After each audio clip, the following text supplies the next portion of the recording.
నమస్తే అండి. అందరూ ఎలా ఉన్నారు? Welcome to Lakshmi fashion house. ముందుగా మీ అందరికీ వినాయక చవితి శుభాకాంక్షలండి. నేనైతే ఇలా సింపుల్గా పూజ చేసుకున్నాను. మాకు పాలవెల్లి లేదండి. ఇలా సింపుల్గా అయితే ప్రతి సంవత్సరం చేసుకుంటాము. వినాయకుడి విగ్రహం కూడానండి మట్టి తెచ్చుకుని అయితే చేసుకుంటాము. అదే పూజ చేసుకుంటాము. ఈ సంవత్సరం అయితే మా పాపకి కొంచెం ఒంట్లో బాగాలేదు. తర్వాత కాలేజీలో కూడా టైం దొరకలేదండి. అందుకని అయితే బయట నుంచి అయితే తెచ్చుకున్నాము.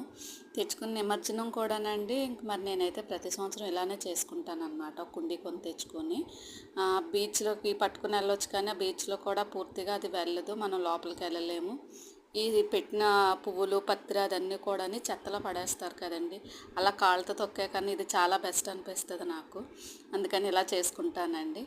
మీకు ఎలా అనిపించిందో కామెంట్ చేయండి, లైక్ చేయండి, షేర్ చేయండి. నా ఛానల్ సబ్స్క్రైబ్ చేసుకోండి. చూస్తున్నారు కానీ సబ్స్క్రైబ్ చేయట్లేదు, లైక్ చేయట్లేదు, చేయండి. ధన్యవాదాలు.